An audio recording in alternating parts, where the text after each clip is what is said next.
আচ্ছা, আমরা শুরু করছি। তোমরা সবাই শুনতে পাচ্ছ আমাকে? জি স্যার। শুনতে পাচ্ছি। আমরা আজকে আলোচনা করব, কমপক্ষে 2টা চ্যাপ্টার আলোচনা করার প্ল্যান আছে। প্রথমে আমরা আলোচনা করতে চাই কমিউনিটি ইকোলজি। তোমরা পপুলেশন ইকোলজি এটা তো পড়েছো? জি স্যার। পপুলেশনের সংজ্ঞাটা কি ছিল সেটা আগে।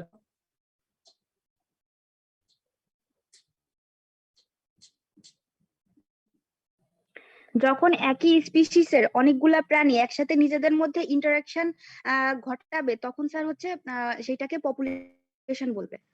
একটুখানি মিস হলো, একটুখানি।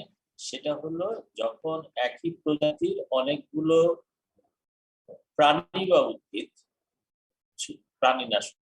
প্রাণী বা উদ্ভিদ একসাথে বসবাস করবে এবং পরস্পরের সাথে প্রতিক্রিয়ায় যুক্ত থাকবে, তখন তাদেরকে আমরা তখন সেই টোটালটাকে আমরা একটা পপুলেশন বলব।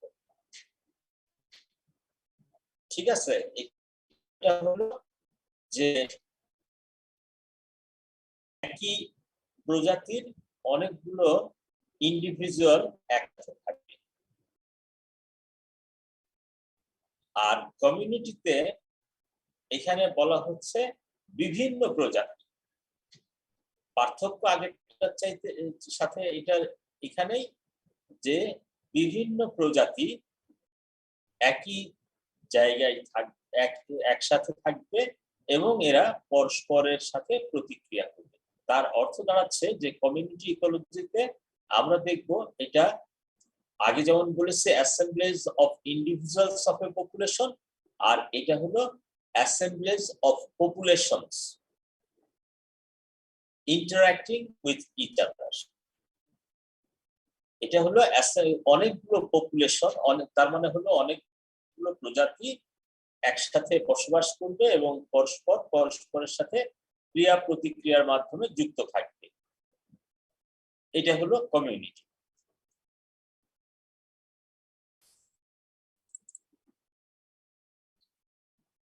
সেই জন্য এখানে বলা হচ্ছে an assemblage of plants, animals, bacteria, fungi that live in an environment, তার মানে একই ভৌত পরিবেশে বাস করছে, and interact with one another, পরস্পরের সাথে ক্রিয়া প্রতিক্রিয়ায় যুক্ত থাকবে, forming a distinctive living system, এবং একটা লিভিং সিস্টেম তৈরি করবে যেটা ডিস্টিংক্টিভ হবে, মানে একেবারে স্পষ্টত বোঝা যাবে, with its own composition, structure, environmental relation, development and function. এটা ডিস্টিংক্টিভ হবে কিভাবে? ডিস্টিংক্টিভ হবে তার স্পিসিস কম্পোজিশনে, তার গঠনে, তার পরিবেশে এবং ডেভেলপমেন্ট ফাংশন কিভাবে বিবর্তিত হচ্ছে সেটার উপর। এই পরের অংশটুকুর অর্থ এই দাঁড়াচ্ছে যে প্রত্যেকটা কমিউনিটিরই একটা নির্দিষ্ট স্পিসিস কম্পোজিশন থাকবে, মানে যে কেউ সেখানে এসে ঢুকতে পারবে না। সেই কমিউনিটির একটা স্ট্রাকচার থাকবে, যেমন আমরা বনে গেলে দেখি কিছু কিছু গাছকে দেখি যে একই প্রজাতির গাছ তারা ক্যানোপিতে একটা লেয়ার দখল করে থাকে। আমরা দূর থেকে দেখেই বলতে পারি যে এটা এই। আচ্ছা, তারপরে তারা একই পরিবেশে থাকে এবং তাদের বিবর্তন ডেভেলপমেন্ট মানে হলো তাদের মধ্যে যে ক্রিয়া প্রতিক্রিয়াগুলো হয় পারস্পরিক, সেগুলোর একটা নির্দিষ্ট রূপ আছে, এদেরকে বাইরে থেকে চেনা যাবে। যদি এই সব শর্তগুলো পূরণ করে তখন তাকে আমরা কমিউনিটি বলি। যেমন ধরো আমরা যদি 2টা কমিউনিটির কথা ভাবি, তোমাদের দেখা 2টা কমিউনিটি, তোমার 2টা কমিউনিটির নাম বলতে পারো যা তোমরা দেখেছো?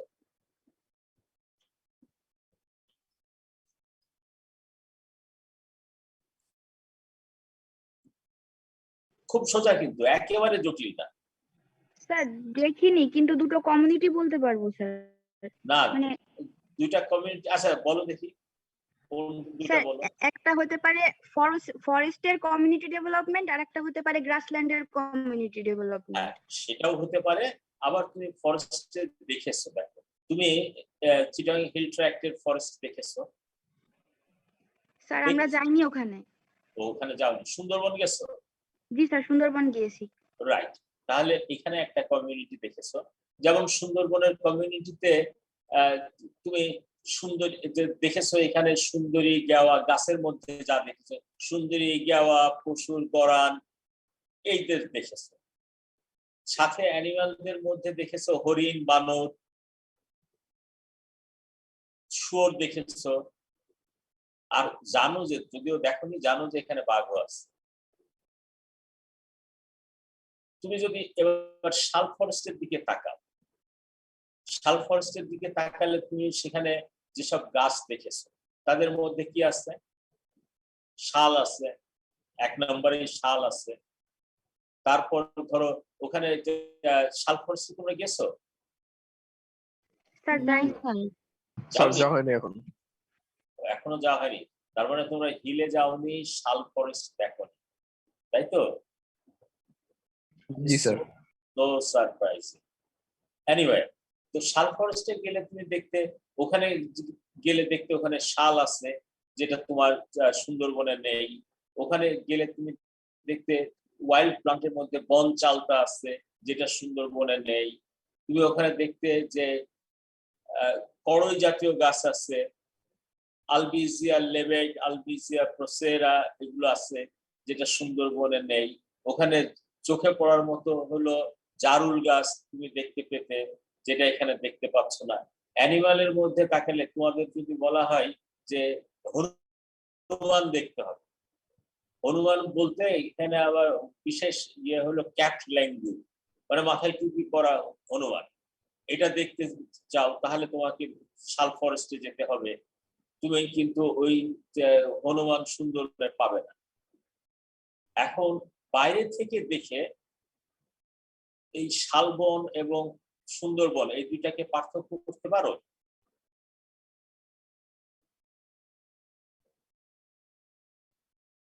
অবশ্যই তো পারো। ভেরি সিম্পলি দেখো, একভাবে তুমি যদি একটা গাছও নাও চেনো তাও সম্ভব। তার কারণ হলো তুমি জানো হলো শাল ফরেস্ট হলো ডেসিডুয়াস ফরেস্ট, আর আমাদের সুন্দরবন হলো এভারগ্রিন ফরেস্ট। তো তুমি যদি এপ্রিল মে মাসে যাও তাহলে শালবনে গেলে দেখবে একেবারে পাতা নাই, আর সুন্দরবনে দেখলে দেখবে যে সব গাছেই পাতা আছে, এক আধটা ছাড়া। তাহলেই তো তুমি চিনতে পারছো। তারপরে আবার যদি দেখো যে শালবন, শালবনে ওখানে জোয়ার ভাটা হয় না, তার মানে এনভায়রনমেন্টাল ফাংশনটা আলাদা। সুন্দরবনে গেলে দেখবে যে এখানে জোয়ার ভাটা হচ্ছে। সো এটা দেখেই বোঝা যাবে যে এরা আলাদা। আবার তুমি দেখতে পাচ্ছ যে সুন্দরবনের গাছ যারা আছে তারা শালবনে হচ্ছে না, শালবনের গাছও সুন্দরবনে হচ্ছে না। তার মানে হলো এদের স্ট্রাকচার হলো ডিস্টিংক্ট, একেবারে আলাদা।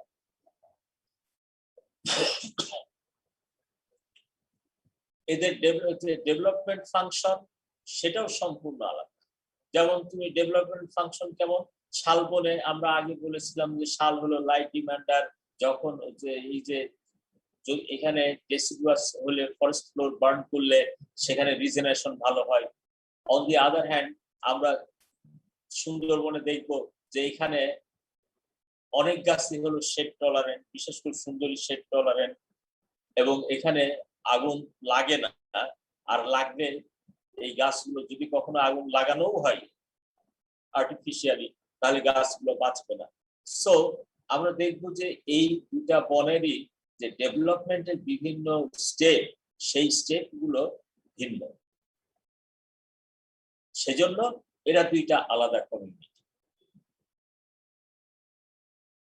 এর আগে আমরা যখন পপুলেশনের কথা বলছিলাম তখন আমরা পপুলেশনের কিছু সীমাবদ্ধতার কথা বলেছিলাম, যেমন সেখানে কম্পিটিশন ছিল। সেখানে কম্পিটিশন আসছিল, কাদের ভিতরে কম্পিটিশনের কথা বলেছিলাম? আমরা বলেছিলাম যে একই স্পিসিসের মধ্যে কম্পিটিশন। আর এখানেও কম্পিটিশন আছে। এখানে কম্পিটিশন কত ধরনের হচ্ছে? এখানে কম্পিটিশন হচ্ছে দুই ধরনের। একটা হলো উইদিন স্পিসিস কম্পিটিশন, আরেকটা কম্পিটিশন হলো অ্যামং ডিফারেন্ট স্পিসিস কম্পিটিশন এখানেও হচ্ছে। ওইখানে পপুলেশন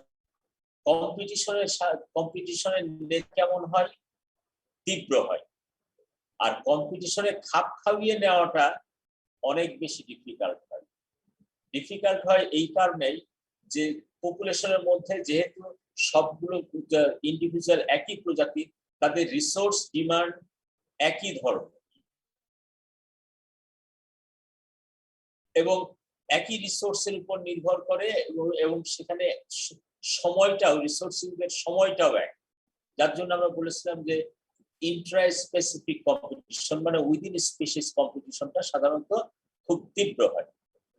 আর এখানে আমরা দেখব যে বিভিন্ন ইন্ডিভিজুয়াল তারা তাদের নিজের পপুলেশনের মধ্যেও কম্পিট করবে, আবার অন্য প্রজাতির সাথেও কম্পিট করবে। কিন্তু এখানে একটা অ্যাডভান্টেজটা হলো যখন অন্য আরেকটা স্পিসির সাথে কম্পিট করে, এমন হতে পারে যে তারা একই রিসোর্স শেয়ার করে না বা রিসোর্স ভাগাভাগি করে না। এই সব ধরনের জিনিসগুলো আমরা কমিউনিটিতে দেখতে পাই।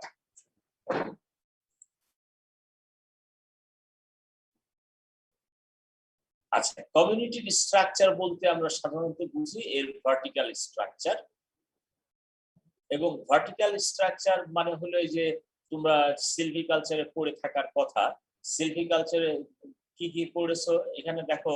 তোমরা পড়েছো যে single storied forest, evenest forest বা single storied forest, unevenest forest, multiple storied forest ইত্যাদি ইত্যাদি তোমরা পড়েছো। আমরা যখন প্লান্টেশনে এই সব জিনিসগুলো দেখি তখন আসলে কম্পিটিশনের কারণেই এই স্ট্রাকচারাল পরিবর্তনগুলো দেখি।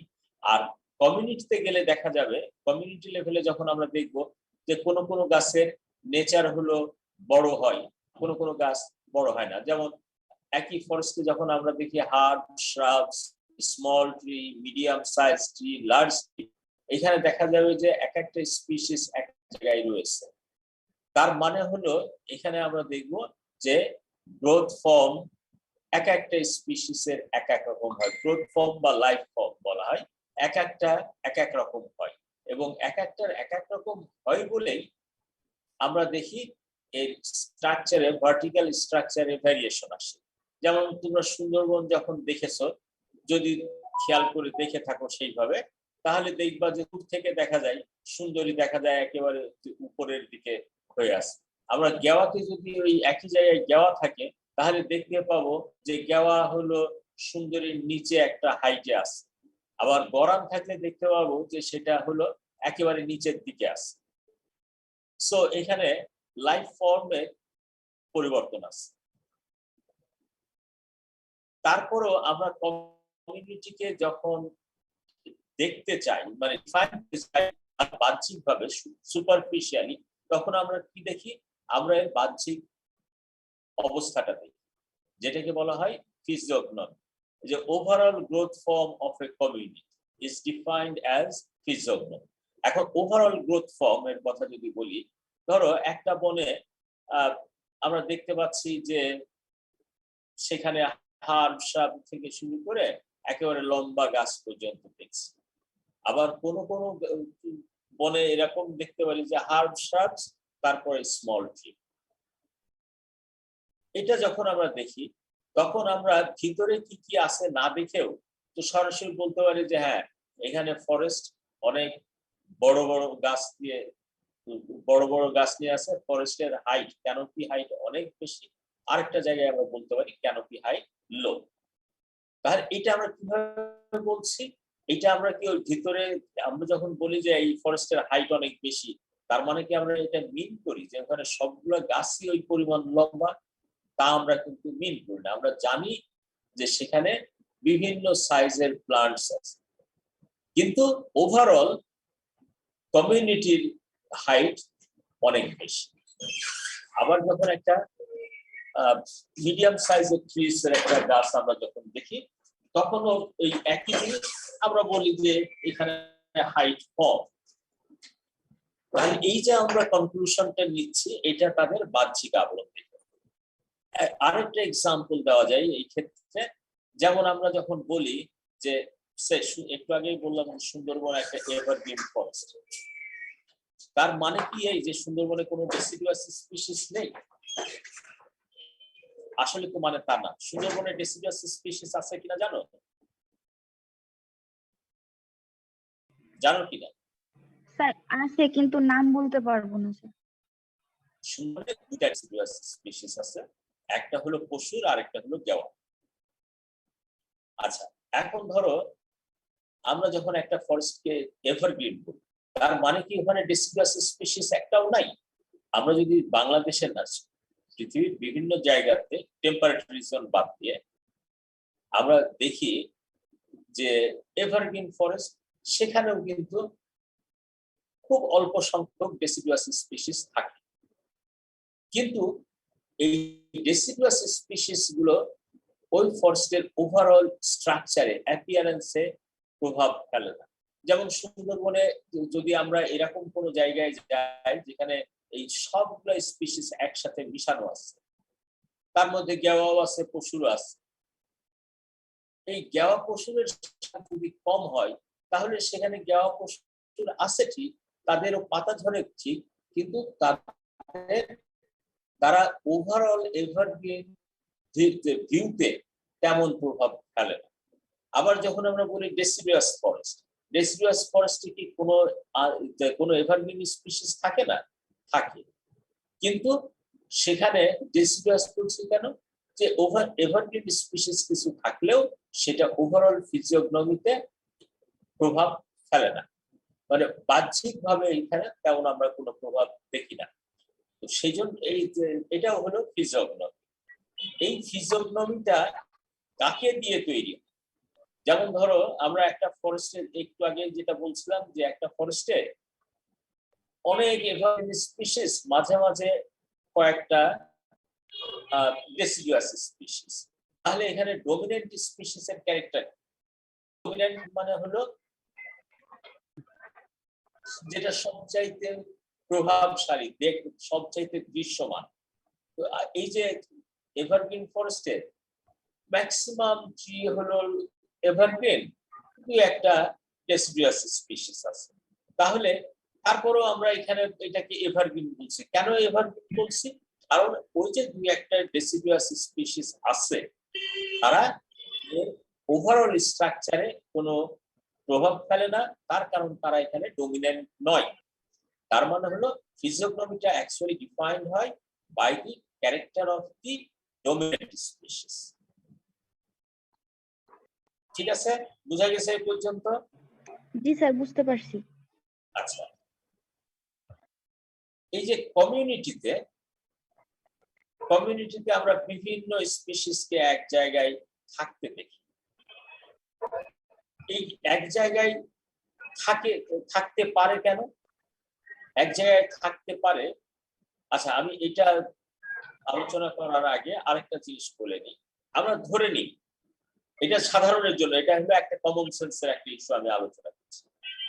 ধরো একটা জায়গায় পরিবেশ স্টেবল আছে, এনভায়রনমেন্ট স্টেবল আছে, ওই জায়গাটাতে আমরা স্পিসিসের সংখ্যা বেশি দেখবো না কম দেখবো? স্যার বেশি দেখবো। কেন বেশি দেখবো? কারণ স্যার ওইখানেই স্পিসিসের গ্রো করার জন্য ফেভারেবল কন্ডিশন, সেই জন্য। রাইট, কিন্তু সবার জন্য একটা কন্ডিশন, একটা এনভায়রনমেন্ট কন্ডিশন স্টেবল আছে। ওই অবস্থাটা যে যে স্পিসিসের জন্য ফেভারেবল, তাদের ওখানে বেশি দেখবো। রাইট, কিন্তু সবার জন্য তো ইকুয়ালি ফেভারেবল না। তাই না? একটা পরিবেশ সবার জন্য ইকুয়ালি ফেভারেবল হয়, হতে না পারে স্যার। না।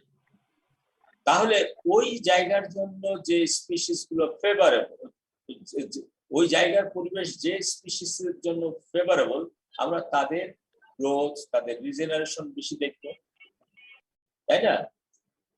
এবং জি স্যার। অন্যগুলোর অবস্থা কি হবে, যাদের জন্য আনফেভারেবল তাদের অবস্থা কি হবে, তারা ওখান থেকে আসলে আস্তে আস্তে বিতাড়িত হবে বা মারা যাবে। তাহলে আমরা দেখবো স্টেবল এনভায়রনমেন্ট যদি হয়, তাহলে অল্প কিছু সংখ্যক স্পিসিস ডমিনেন্ট হয়ে যায় এবং বাদ বাকিগুলো আসলে ওখানে লং টার্ম সার্ভাইভ করতে পারে না।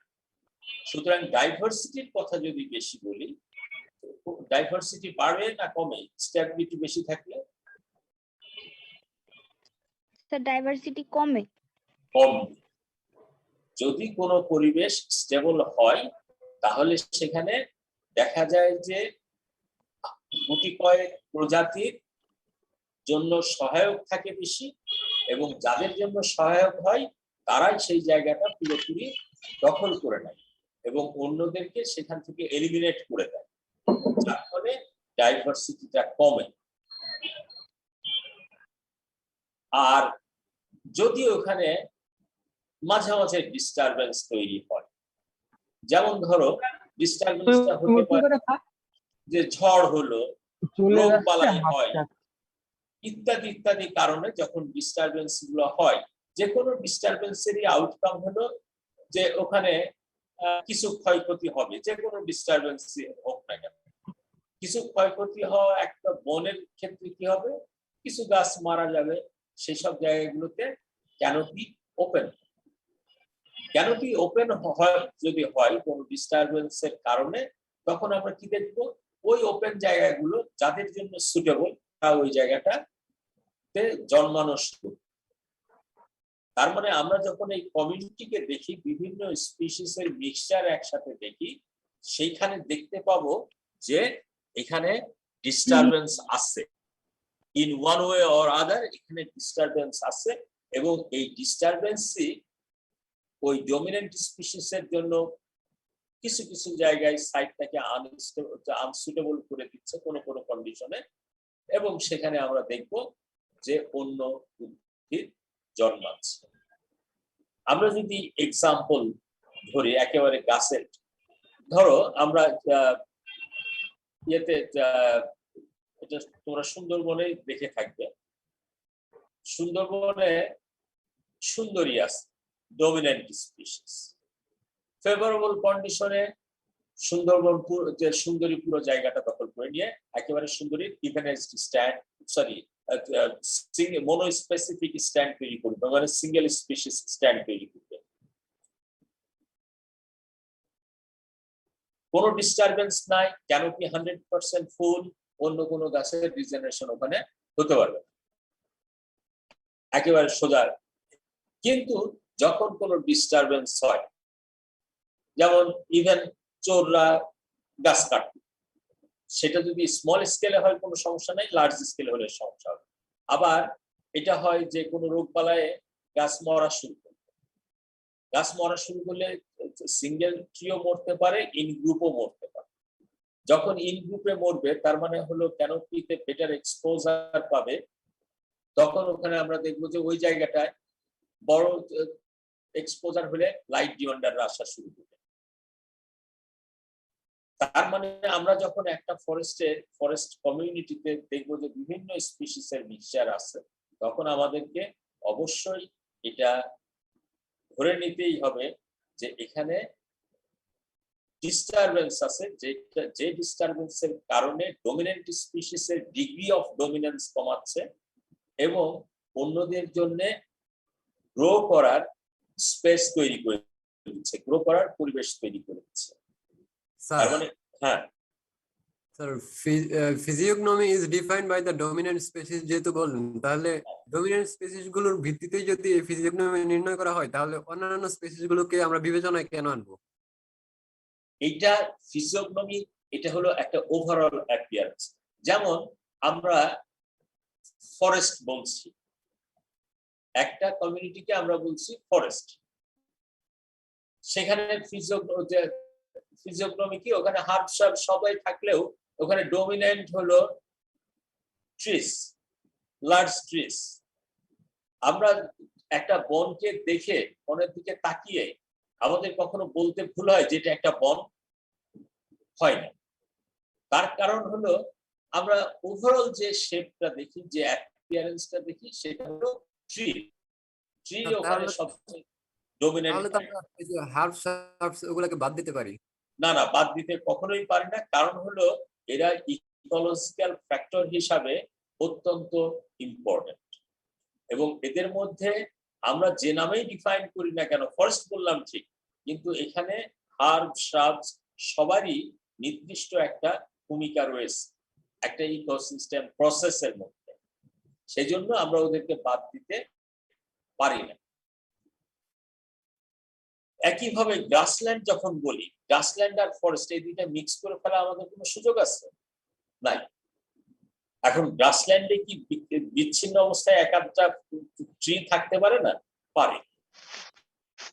কিন্তু ওখানে এই যে তোমরা যদি টিভি দেখো, আফ্রিকাতে অনেক জায়গায় দেখবে যে গ্রাসল্যান্ড মাঝে মাঝে এক আধটা ছড়ানো ছিটানো গাছ আছে, কিন্তু আমরা সেটাকে গ্রাসল্যান্ড বলছি, কারণ ওখানে গ্রাসই হলো ডমিনেন্ট ক্যারেক্টার, যেটা এই জায়গাটার ওই কমিউনিটিটার ফিজিওগনমিকে ডিফাইন করে। ঠিক আছে, তোমার প্রশ্নের উত্তর পেয়েছ? জি স্যার। আচ্ছা,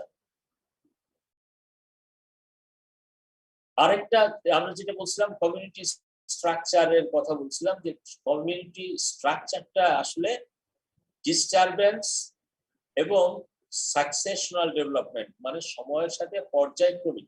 সাকসেশনাল ডেভেলপমেন্ট মানে হলো পর্যায়ক্রমিক যে উন্নতি হয়, এটাই হলো কমিউনিটি স্ট্রাকচার তৈরি করা।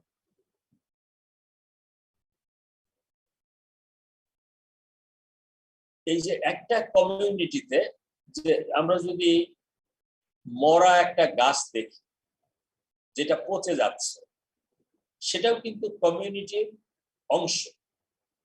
সাধারণভাবে এই যে মরা, ও তো পচে যাচ্ছে, তাকে আমরা হয়তো কমিউনিটি থেকে, পপুলেশন থেকে বাদ দিয়ে দেবো। আমরা একটা গাছ মরে যদি যাই, তাকে পপুলেশন থেকে বাদ দিয়ে দেবো না? একটা মানুষ মরে গেলে তাকে আমরা কি পপুলেশন কাউন্টের মধ্যে রাখি? রাখি না। কিন্তু কমিউনিটির ক্ষেত্রে এই মরা জিনিসটাকেও আমাদের ইনক্লুড করতে হবে। কেন করতে হবে?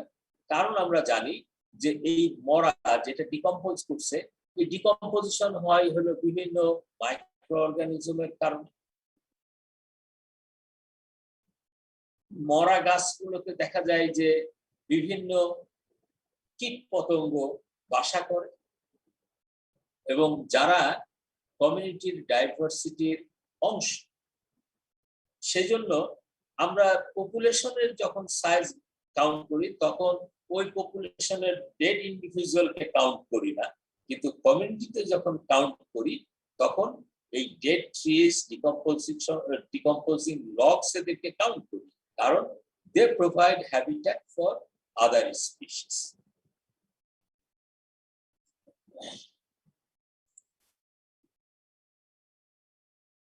কমিউনিটির মধ্যে এই যে আমরা এর আগে বলছিলাম যে কমিউনিটির মধ্যেও মিথস্ক্রিয়া হবে, এদের মধ্যে কম্পিটিশনে যেমন হবে, বিভিন্ন ধরনের ইন্টারাকশন হবে। এই ইন্টারাকশনের একটা ইন্টারাকশন হলো যে এই ইন্টারাকশনটা হবে বেনিফিশিয়াল। বেনিফিশিয়াল ইন্টারাকশনটাকে বলা হয় সিম্বায়োসিস, এটা তোমরা ছোটবেলা থেকে পড়েছো। এই বেনিফিশিয়াল যদি উভয়ের জন্য বেনিফিশিয়াল হতে পারে, একজনের জন্য বেনিফিশিয়াল হতে পারে, আরেকজনের ক্ষতি না করে। এই জন্য এই সিম্বায়োসিসে আবার কয়েকটা টাইপ ভাগ করা আছে। তার মধ্যে একটা হলো মিউচুয়ালিজম। এখানে এই আমরা বিভিন্ন সময় প্লান্ট অ্যাসোসিয়েশন দেখি, যেমন তোমরা ছোটবেলা থেকে পড়ে আসছো যে লিগিউমে রুট নডিউল হয়। রুট নডিউলটা কিসের অ্যাসোসিয়েশন? ব্যাকটেরিয়া এবং প্লান্টের রুটের অ্যাসোসিয়েশন। বা বলতে পারো ব্যাকটেরিয়া এবং প্লান্টের অ্যাসোসিয়েশন যেটা রুটে হয়। এই এই রিলেশনের ফলে কে বেনিফিটেড হয় আর কে লুজার হয়? ব্যাকটেরিয়া কি বেনিফিটেড হয় না লুজার হয়? স্যার ব্যাকটেরিয়া বেনিফিটেড আছে গাছ বেনিফিটেড বেনিফিটেড হয় স্যার। বাই গাছ গাছের স্যার ওয়াটার অ্যাবজর্পশন সারফেস বেড়ে যায়। সেটা একটা জিনিস আছে। আরেকটা স্যার জিনিস হলো দুইজনই আমরা জানি বেনিফিটেড হয় স্যার। স্যার এখানে স্যার নাইট্রোজেন ফিক্সেশনের জন্য স্যার Right. দেওয়া হয় স্যার। Right. সিম জাতীয় Right. উদ্ভিদে স্যার ব্যাকটেরিয়া এবং ওদের ভিতর ইন্টারাকশনের ফলে মানে নাইট্রোজেন ফিক্সেশন হয়। রাইট। তাহলে এই যে ইন্টারঅ্যাকশনটা আমরা দেখছি, যেমন যে রুট নডিউল, তারপরে হলো মাইক্রোরেজাল অ্যাসোসিয়েশন, এখানে আমরা দেখি যে অ্যাসোসিয়েশনের দুইটা পার্টনার, দুইটা অংশগ্রহণকারী বেনিফিটেড হয়। এটা হলো মিউচুয়ালিজম।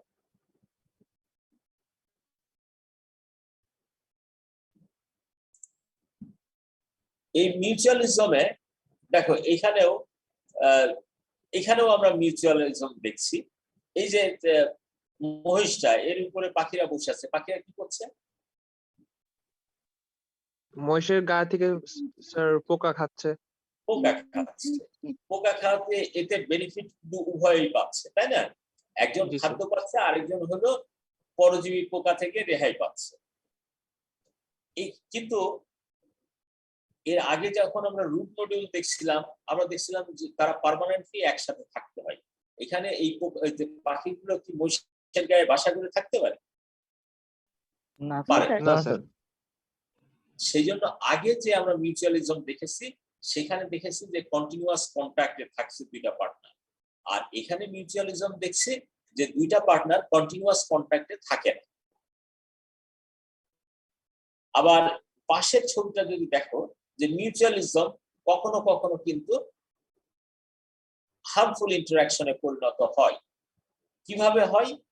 এই যে পাখিগুলো, এরা যেমন পোকামাকড় খায়, এরা আসলে সরাসরি প্রোটিন খায়। এই যে কোনো কারণে এই যে একটা অ্যানিমালের একটা অংশে আহত হয়েছে, ব্লিডিং হয়েছে, পাখি এখানে খুঁটিয়ে খুঁটিয়ে রক্ত এবং এই এক্সপোজড টিস্যু খাচ্ছে। যদি নরমালি এতে পাখি এখানে না থাকতো, নরমালি হয়তো প্রত্যেকটা অর্গানিজমেরই কিছু রেজিস্ট্যান্স পাওয়ার আছে, এই ঘাটা হিল হয়ে যেত, দ্রুত সেরে যেত। কিন্তু এখানে প্রতিদিনই পাখি এই ইনজুরিটাকে খুঁচিয়ে ঘা করছে। একেবারে বাংলায় প্রবাদ আছে, খুঁচিয়ে ঘা করা, সেই জিনিসটা এক্স্যাক্টলি সেই জিনিসটাই করছে এখানে। তো এখানে কিন্তু দেখা যাচ্ছে যে এই মিউচুয়ালিজমের যে রিলেশনশিপটা এখানে এসে আর সেটা নাই। তার মানে এই রিলেশনশিপ গুলো সময়ে সময়ে পরিবর্তিত হতে পারে। আচ্ছা, এটা আমরা ভুলে যাই। তাহলে আমরা দেখলাম হলো যে মিউচুয়ালিজম দুই ভাবে হতে পারে। একটা হলো যে অ্যাসোসিয়েশনের পার্টনাররা কন্টিনিউয়াস কন্ট্যাক্টে থাকতে পারে, আবার অ্যাসোসিয়েশনের পার্টনাররা কন্টিনিউয়াস কন্ট্যাক্টে নাও থাকতে পারে। আবার কখনো কখনো আমরা মিউচুয়ালিজমকে দেখি যে প্যারাসাইটিক ইন্টারঅ্যাকশন দেখতে পারি, মানে হার্মফুল ইন্টারঅ্যাকশন হিসাবেও দেখতে পারি। এটা মিউচুয়াল সিম্বায়োসিসের আরেকটা টাইপ হলো কমেন্সালিজম। এখানে একজন পার্টনার বেনিফিটেড হয়, সাধারণত গেস্ট বেনিফিটেড হয়, আর আরেকজন তার লাভ ক্ষতি কিছু থাকে না। যেমন ছবিতে দেখানো হয়েছে এই যে অ্যাসোসিয়েশনটা, এখানে আমরা একটা গাছ, একটা প্লান্টকে দেখতে পাচ্ছি যে আরেকটা গাছের ডালের উপরে হয়েছে। এই গাছটা কিন্তু প্যারাসাইটিক না। তুমি গাছের রংটা দেখো যে সবুজ, সবুজ মানে সে হলো তার নিজের ফটোসিনথেসিস নিজেই করছে। এর অ্যাডাপ্টেশন আছে যে এ বাতাস থেকে এবং বৃষ্টি থেকে ময়েশ্চার সংগ্রহ করতে পারে। ইনফ্যাক্ট এই গাছগুলো দেখি ধুলাবালিও ট্র্যাপ করে নিজেদের একটা বেঁচে থাকার মতো একটা ছোট এনভায়রনমেন্ট এই গাছের গায়ের উপরে তৈরি করে নেয়, অর্গানিক ম্যাটার, ধুলাবালি এগুলো যোগ করে। এখানে এই গাছটা আসলে বড় গাছটার কোনো ক্ষতি করে না। এই গাছটা কিভাবে বেনিফিটেড হয়, এটা যদি ফরেস্ট ফ্লোরে থাকতো তাহলে অনেক নিচে থাকতো, উপরে অনেক ঘন ছায়া থাকতো, যার ফলে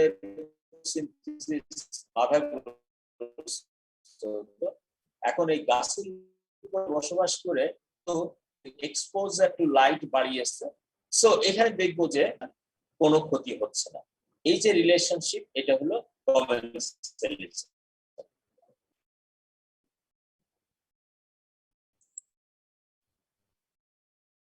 আর আরেকটা ধরনের ইন্টারাকশন, এটা আমরা দেখলাম উপকারী ইন্টারাকশন। আরেকটা ইন্টারাকশন হয় যেটা ক্ষতিকর, যেটাকে অ্যান্টাগনিস্টিক ইন্টারাকশনস বলা হয়। এখানে প্রথম টাইপটা হলো ফিজিক্যাল এক্সপ্লয়টেশন, মানে এক্সপ্লয়েট করে, একটা আরেকটাকে এক্সপ্লয়েট করে, তবে সেটা ফিজিক্যাল, কেমিক্যালি। এর মধ্যে একটা হলো কনসাম্পটিভ, আরেকটা হলো নন কনসাম্পটিভ। নন কনসাম্পটিভ এক্সপ্লয়টেশনের উদাহরণ হলো, তোমরা এটা দেখে থাকবে, তোমরা দেখছো যে ওই অনেক সময় একটা গাছের উপরে বট গাছ হচ্ছে, দেখেছো এটা? জি স্যার।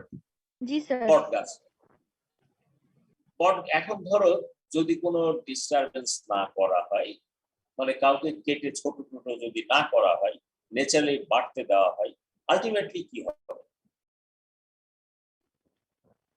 যার উপর ডিপেন্ড করে স্যার ওইটা বড় হয়, সেটা আস্তে আস্তে মারা যায় স্যার।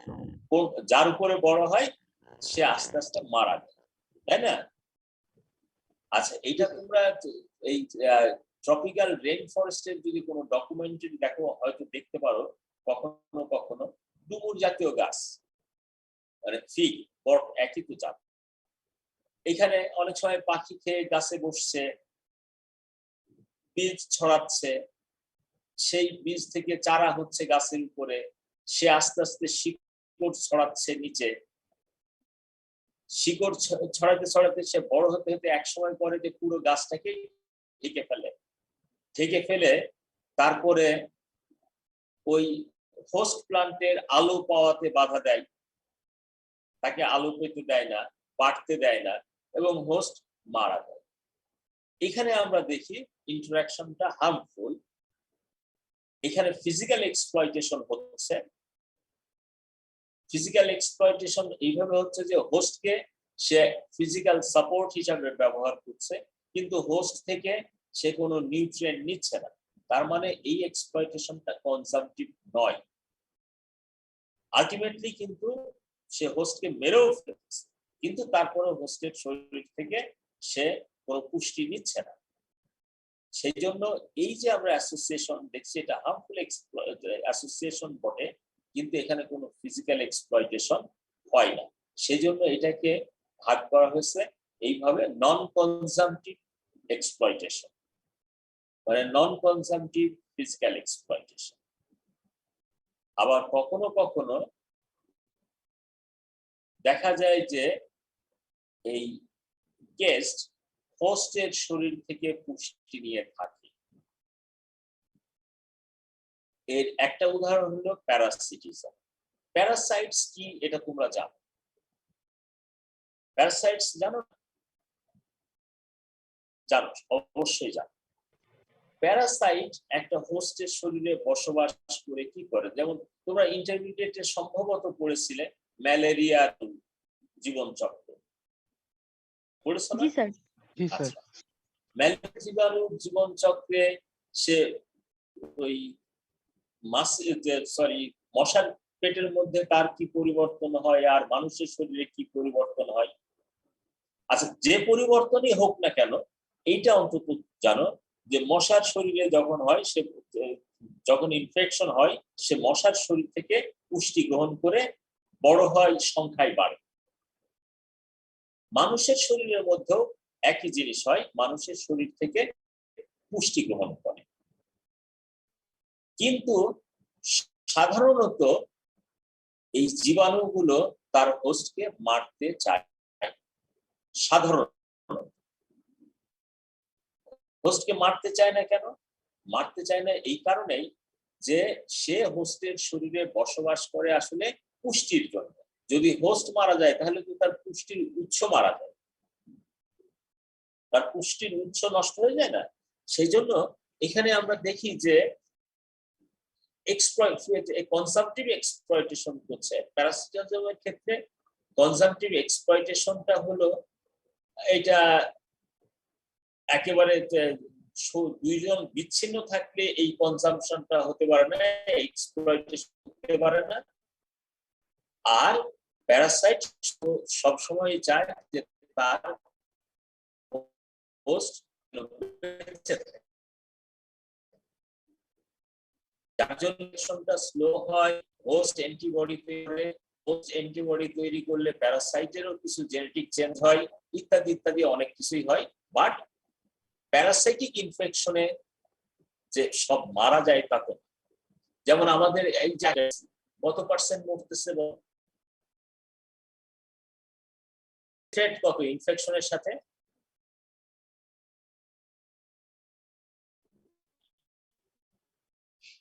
less than 2%. বাংলাদেশে? হ্যাঁ, জি স্যার। ক্লিয়ারলি বলো, জি স্যার। বলো কত পার্সেন্ট সেটা বলো। less than 2%. Less than 2%, right, very correct. এটা অ্যাকচুয়ালি কোথায় বলা হচ্ছে 1.66 এরকম কিছু, এনিওয়ে less than 2%। তার মানে হলো এটা সাধারণত মারতে চায় না।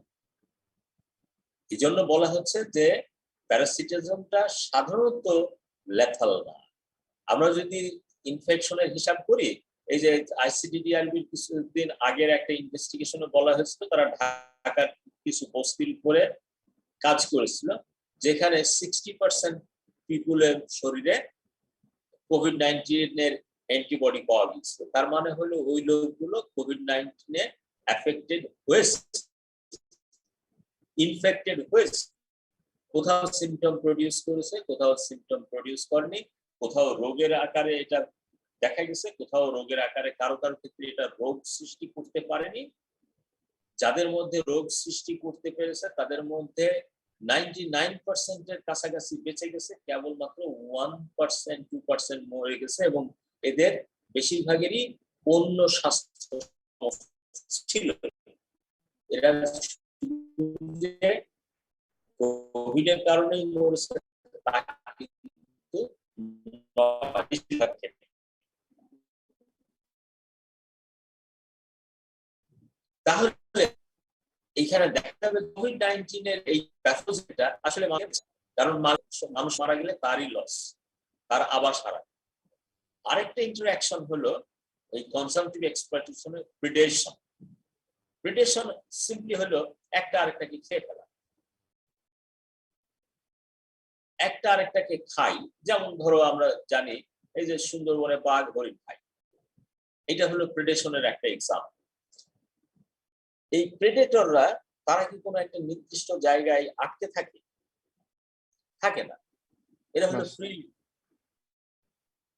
প্রেডেটর হলো ফ্রি লিভিং, ইনফ্যাক্ট প্রেও ফ্রি লিভিং।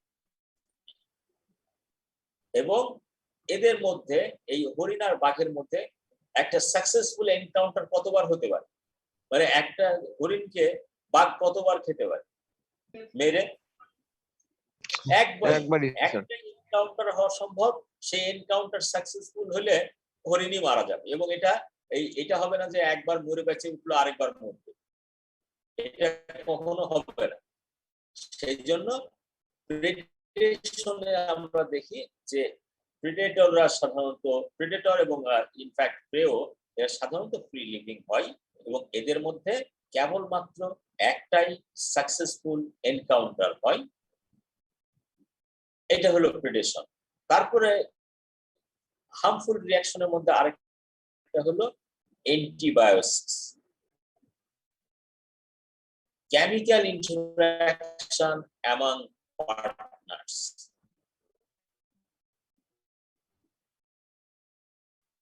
এই কেমিক্যাল ইন্টারঅ্যাকশন গুলো, এই যে যেমন ধরো আমরা কিছু প্লান্টের ক্ষেত্রে দেখি, প্লান্টের ক্ষেত্রে কিছু হার্বিভোর খায় না। যেমন খুব পরিচিত আমাদের তোমরা হয়তো এটা দেখে থাকবে যে অনেক সময় রোড সাইডে গাছ লাগালে তার যাতে গাছগুলো গরু ছাগলে না খায় এই জন্য তার বাইরে দিয়ে একটা অড়হরের বেড়া তৈরি করা হয়। এটা দেখেছো কখনো? এটা বিশেষ করে রোড সাইড প্লান্টেশনে দেখা যায়। কখনো দেখেছো এটা? জি স্যার। জি স্যার। আচ্ছা, এই যে অড়হরের পাতা গরু ছাগলে খায় না কেন? স্যার তিতা। রাইট, তিতা হয় কেন?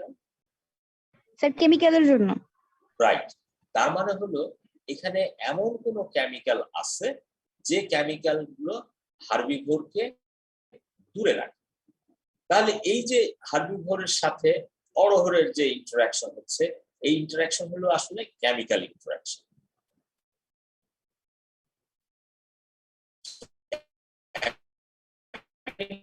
ইন্টারাকশন যে শুধু এই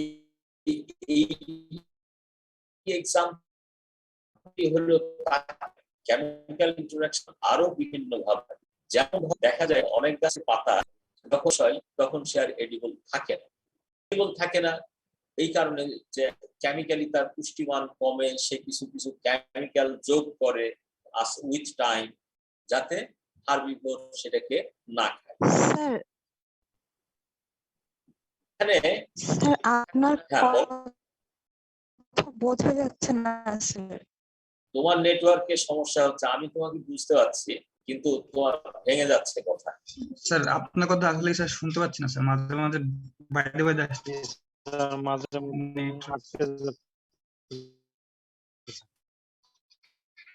আটকে যাচ্ছে।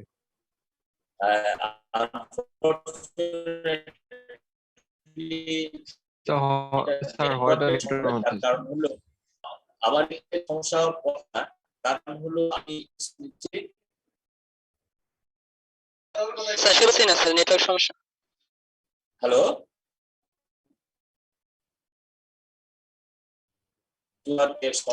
কিছু শুনতে পাচ্ছি না, নেটওয়ার্ক প্রবলেম হচ্ছে মনে হয়।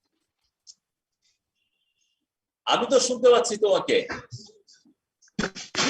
স্যার কথা মাঝে মাঝে একটু কাটা আসছে স্যার কথা, মানে না, আমি এখন ইউনিভার্সিটিতে আমার রুম থেকে হচ্ছে, আমার রুমে কিন্তু হাই স্পিড কানেকশন। আমার রুমে হলো ওই যে ইউনিভার্সিটিতে 2টা করে ক্লাসরুমে যে কানেকশন দেওয়া আছে হাই স্পিড কানেকশন, তারই একটা আমার রুম। সেজন্য এখানে, আর তারপরেও এটা তোমারও দোষ না আমারও দোষ না, যদি নেটওয়ার্কে স্পিডের সমস্যা হয় তাহলে তো আসলে ক্লাসের সমস্যা হবে। স্যার আপনার কথা ক্লিয়ার শোনা যায় কিন্তু মাঝে মধ্যে একটু সমস্যা হয় কয়েক। হ্যাঁ, মাঝে মাঝে, এখন এটা তো আমাদের কিছু করার নেই, তাই না? So we will have to stand with this. Anyway, তো আমরা যেটা কেমিক্যাল ইন্টারাকশনের কথা বলছিলাম, এটা অনেক প্লান্টে দেখা যায় যে একটা গাছ, একটা পাতা অ্যানিমাল প্রথমবার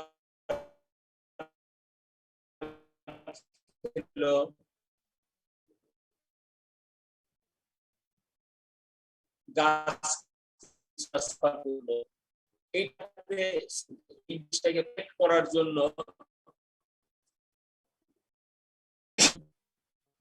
দেখা গেল যে এমন কিছু কেমিক্যাল বিপদ করা শুরু হলো, পরে আর প্রাণী ওইটা না খায়, পাতা না খায়, প্রায় দেখা যায়। তাহলে এখানে যে ইন্টারাকশনটা দেখছি সেই ইন্টারাকশনটা হলো কেমিক্যালি ইন্টারাক্ট করতে দুইটা স্পিসিস। এই প্লান্টে হার্বিভোরের ইন্টারাকশনের কথা আমরা বলছি। স্যার কেমিক্যাল ইন্টারাকশন হয়, যেমন তোমরা আমার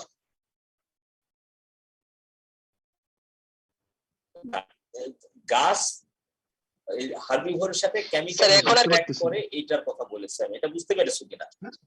না স্যার বুঝতে পারি না, এখন আপনার কথা একবারে আটকে আসছে, মানে নেটওয়ার্কের সমস্যার জন্য আচ্ছা, কিছু শোনা যাচ্ছে না। বোঝা যাচ্ছে না।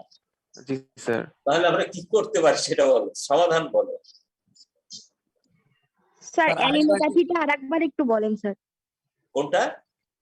অ্যালিলোপ্যাথি অ্যালিলোপ্যাথি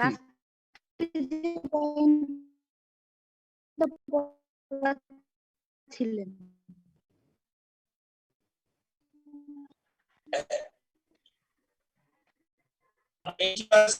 আচ্ছা আমি বলছিলাম যে অ্যান্টিবায়োসিসে হচ্ছে এটা এই পার্টনাররা প্লান্টস অ্যানিমালস অ্যানিমালস এর ইন্টারঅ্যাকশনের উদাহরণ তোমরা দেখে থাকবে। তোমরা অক্টোপাসকে শিকার করতে গেলে অক্টোপাস কি করে দেখেছো টিভিতে? জি স্যার, কালি ছুড়ে দেয়। কালার হ্যাঁ,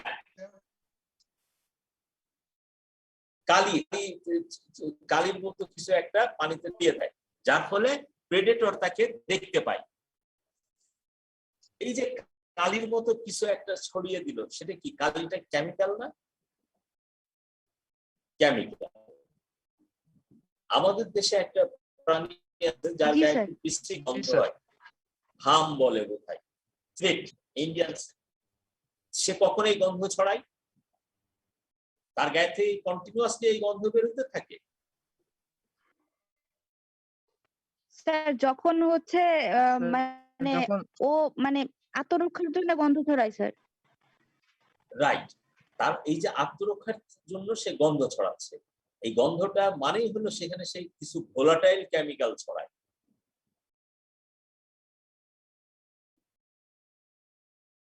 এই যে ইন্টারঅ্যাকশনটা, এটা আসলে কেমিক্যাল ডিফেন্স, কেমিক্যাল ইন্টারঅ্যাকশন।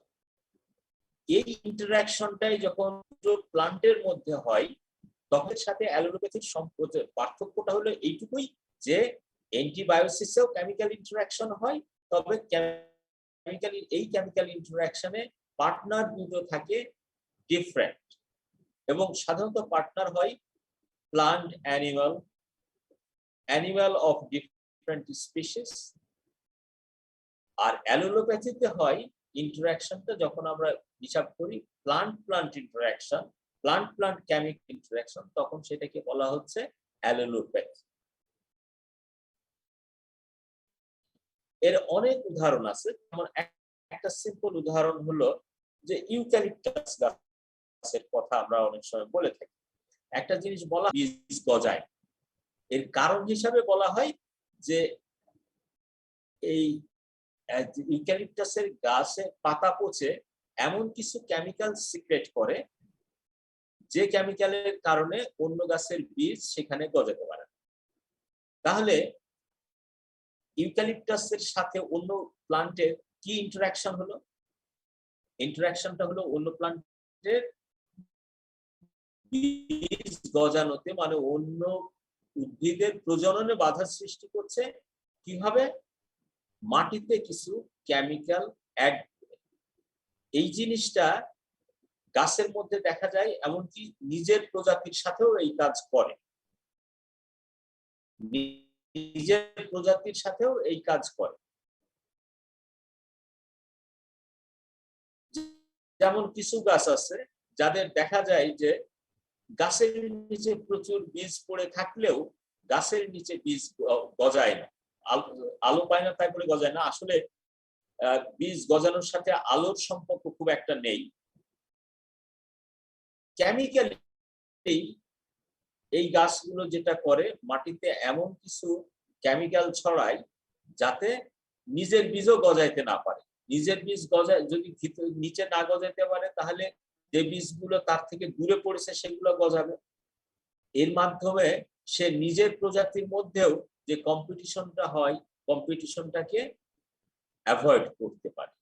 সেই জন্য আমরা দেখি যে গাছে গাছে কেমিক্যাল ইন্টারঅ্যাকশন হয়, একই প্রজাতির গাছের মধ্যেও কেমিক্যাল ইন্টারঅ্যাকশন হয়।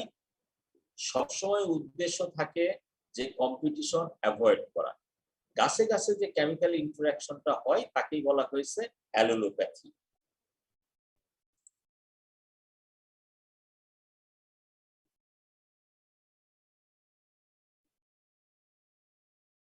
আচ্ছা, এখানে আরেকটা জিনিস ইম্পর্টেন্ট হলো কম্পিটিশন। আমরা এই টেক্সটে কি লেখা আছে আমরা ভুলে যাই, দরকার নেই এদিকে তাকান। কম্পিটিশন কখন হয়? এই যে ক্লাসে ছেলেদের মধ্যে কম্পিটিশন হয়, কখন কি কি নিয়ে কম্পিটিশন হতে পারে বলো দেখে? স্যার পড়াশোনা নিয়ে স্যার। পড়াশোনা নিয়ে কম্পিটিশনটা তো দুজনের জন্যই পজিটিভ, এটা হার্মফুল না, তাই না? সেজন্য এটাকে এই কম্পিটিশনটা কম্পিটিশন হিসাবে না দেখলেও কোনো সমস্যা নেই। স্যার খেলাধুলা নিয়ে। খেলাধুলা নিয়ে হয়, হ্যাঁ। খেলাধুলা নিয়ে কেন হয়? কম বেশি পাওয়ার জন্য। হ্যাঁ, কে কার চেয়ে মার্কস বেশি পাবে সেটা হয়। কিন্তু তোমরা যেটা বলো না, এই ক্লাসে এই কোনো একটা মেয়ে যদি একটু দেখতে ভালো হয়, তাহলে ছেলেদের মধ্যে কি হয়? ওই মেয়েটার সাথে সম্পর্ক তৈরি করার জন্য ছেলেদের মধ্যে কম্পিটিশন হয়, মেয়েদের মধ্যেও হয়। এটা নির্ভর করে। তাহলে এখানে এখন ধরো একটা ক্লাসে 10টা ছেলে 10টা মেয়ে আছে, 10টা মেয়ে একই রকম, তাহলে ছেলেদের মধ্যে সম্পর্ক তৈরি করার জন্য কম্পিটিশন হবে? না স্যার। হবে। কম্পিটিশন হবে কখন? কম্পিটিশন হবে তখনই যখন দেখা যাবে যে এই মেয়ের সংখ্যা কম, তার মধ্যে আবার যদি এরকম হয় যে দেখতে সুন্দর এরকম মেয়ের সংখ্যা কম হয়, তাহলে তো আরো অবস্থা খারাপ হবে। তার মানে হচ্ছে যখন কম্পিটিশনটা তখনই হয় দুইটা ইন্ডিভিজুয়াল বা দুইটা স্পিসিসের মধ্যে, যখন তারা একই রিসোর্স ইউটিলাইজ করতে চায় এবং রিসোর্সের সাপ্লাইটা শর্ট থাকে। ঠিক আছে?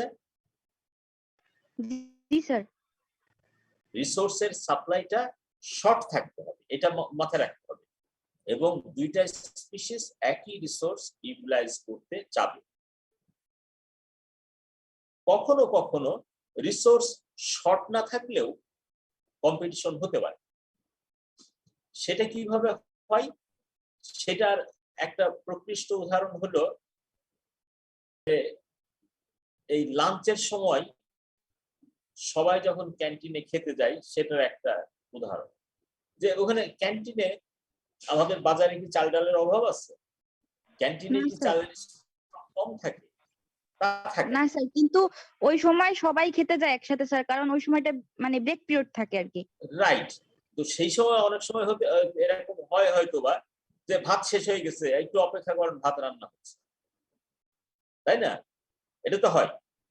তার মানে এখানে তখন কম্পিটিশন হতে পারে যে রিসোর্স শর্ট নাই, কিন্তু দুইটা স্পিসিস একই সময় রিসোর্স ইউজ করতে চাচ্ছে এবং পরস্পরের রিসোর্স ইউজে ইন্টারফেয়ার করে, তখন কম্পিটিশন হতে পারে। যদি দুইটা স্পিসিস একই রিসোর্সের জন্য কম্পিট করে, তাহলে তারা কি একসাথে থাকতে পারে? না স্যার, যে স্ট্রং সে উইকার যে থাকবে তাকে এলিমিনেট করে দিবে। Right, eliminate. এইটা হলো সাধারণভাবে প্রকৃতিতে ঘটে থাকে। কিন্তু আমরা কি দেখি যে প্রকৃতি থেকে কোনো একটা প্রজাতি আসলে আমরা তা দেখি না, যদিও কিছু কিছু এক্সাম্পল আছে, দেখানো যাবে হয়তো।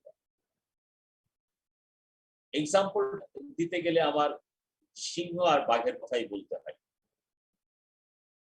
সিংহ আর বাঘ এরা কি এক বনে বাস করে? এরকম কোনো এক্সাম্পল আছে? না স্যার। না স্যার। এরা বাস করে না কেন? স্যার দুইজনের স্ট্রেংথই সমান, দুইজনেই প্রায় শক্তিশালী। সমান, এদের আকার প্রায় সমান। এরা খুব সিরিয়াসলি কম্পিট করে, এই জন্যই একই ধরনের খাবার খায়, একই স্বাস্থ্যের শক্তি সামর্থ্যে সমান সমান, সুতরাং এরা কোএক্সিস্ট করে না। এই যে এশিয়ান লায়নও যখন ছিল, এখনো আছে গুজরাটে, ওটা খালি একটা বনের মধ্যে আছে, সেই বনে কিন্তু আবার বেঙ্গল টাইগার নেই। আর বেঙ্গল টাইগার যেখানে আছে সেখানে আবার সিংহ নেই।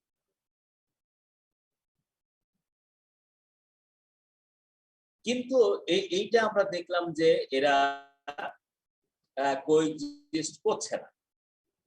কিন্তু আমরা যদি এই যে কোনো দিনের ডকুমেন্টারি দেখি না কেন, আফ্রিকান ডকুমেন্টারি দেখলে দেখা যাবে যে একই জায়গায় সিংহ আছে, লেপার্ড আছে, চিতা আছে, হায়না আছে, ওয়াইল্ড ডগ আছে। তারা থাকে কি করে? আমরা ওয়াইল্ড ডগের কথা বাদ দিই, কিন্তু আমরা যদি পার্টিকুলারলি দেখি যে লায়ন, তারপরে হলো লেপার্ড আর চিতা যদি দেখি, এরা সবাই মাংসাশী,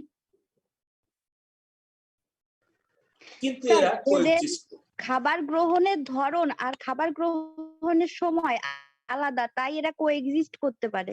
না না না না না, তোমারটা একেবারে পুরোপুরি ঠিক সেই কথা মোটেও বলা যাচ্ছে না।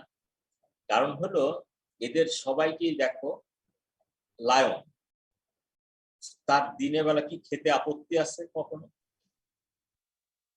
না স্যার। স্যার, লায়ন সাধারণত সকালবেলা আর সন্ধ্যায় যখন বড় হার্বিভোররা মানে ঘরে ফেরে বা বাইরে খাবারের জন্য বের হয় তখন শিকার করে স্যার। এইখানে ওরা তো ঘরে ফেরে না, সেই জন্য ওইটা না। আসলে এরা শিকার সাধারণত করে, কিন্তু এরা দিনের বেলাও শিকার করে, এটা হরহামেশাই আমরা ডকুমেন্টারি গুলো দেখি। ওইখানে এরা সাধারণত সিংহ রাতে শিকারও পছন্দ করে। তার কারণ হলো রাতের বেলা ওদের যে প্রে আছে হার্বিভোর, তারা ভাবে চোখে ভালো দেখতে পায় না, তাদের চাইতে অনেক ভালো চোখে দেখে রাতে সিংহ। আচ্ছা,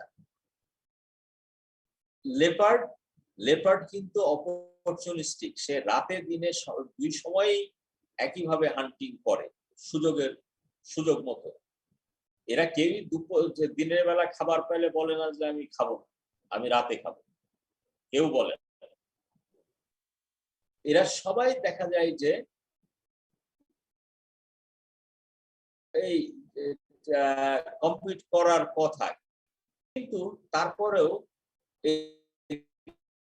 এর মধ্যে পার্থক্য দেখা যায় বলেই এরা একসাথে থাকতে পারে।